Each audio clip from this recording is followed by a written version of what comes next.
Hello and welcome to Lotus, where there is plenty of shiny new kit around. They're investing £100 million at Hethel, the majority of it in this new production facility. A production facility which, as you might be able to hear in the background, is so new they are still building it. Now, new production facility needs to be building a new car. You're thinking the new 2,000 horsepower all-electric Evija. But no, weird though it sounds, you don't go to this much trouble for just 130 cars. That is being hand assembled in another building over there. It's also, at 2 million quid, hardly a car for the masses. This, however, just might be. This is the new Emira. It's inspired by the Evija, but it's not electric at all. No plug-in potential, no hybrid horsepower. Just pure petrol. And with prices starting at £60,000, you could have 33 of these for the price of one Evija. But let's drink this in, shall we? See what you get from Lotus for Cayman money. You don't, unfortunately, get the Evija's big tunnels through the side, and nor do you get active aero, because this is not a pure track attacker. You do, however, get LED lights, a choice of 6 body colours. You can have your brake calipers painted in 4 different colours. The wheels, you have a choice of 5, so you'll find something to match your shoes, just maybe not these ones. But one of the main reasons they've built this facility is because they need to build the cars better. A leap forward in terms of fit and finish is promised. Better materials, better technology. These cannot come out smelling like glue. And the best place to judge that is in there. Right, let's jump into the Emira. And first things first, how easy was that? No massive high sill, no sort of hunching your knees to your chin as you get in. That's all really good. And when you're in here, this design is really good. It's just clear and clean, and there's not too much going on. It feels well organised. Now, I should point out I'm sitting about 20 mil higher than I will be in a production car because these seats aren't finalised yet. Steering wheel driving position on the whole though feels really encouraging straight away. Lovely Alcantara steering wheel, not too sure about the squared off bits at the top and bottom.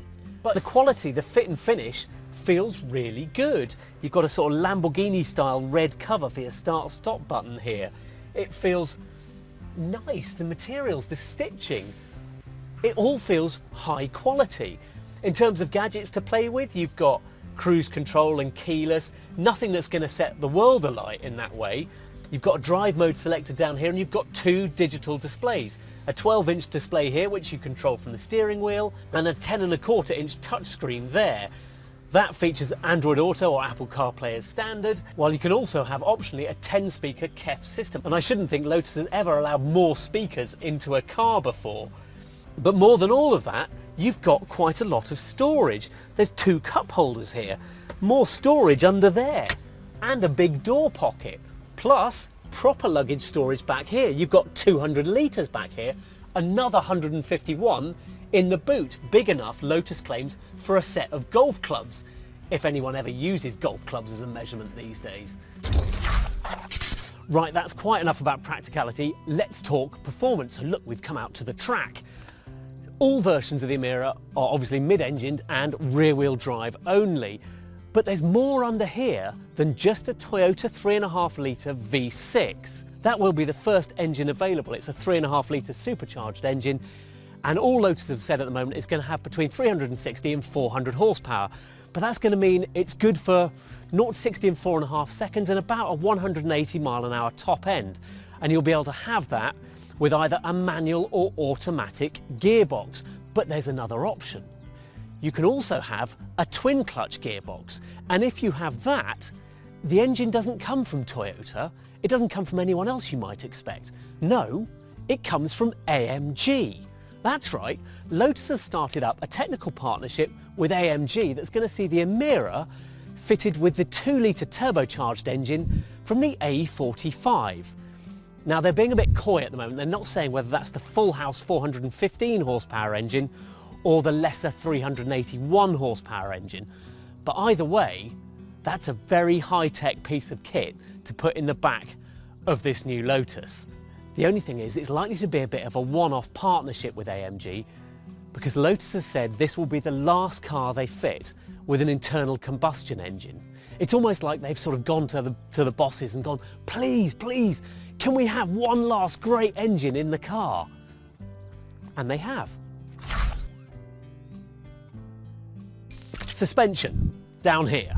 You can choose between Tour and Sport, and obviously Sport is that bit stiffer. All versions though come with hydraulic steering, and we like hydraulic steering. It's unusual these days. Most people have switched to electric racks because they're more efficient. But hydraulic racks have better feel. We can guarantee already pretty much that this car will steer beautifully. It's not long either. It's only just under 4.5 meters long. And that means that it's going to feel nimble and wieldy on track. And it's quite wide as well.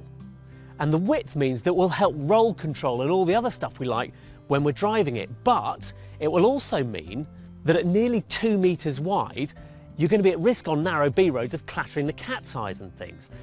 This car is as wide as a Bentley Continental GT. What I need here is some sort of size comparison just to show you that.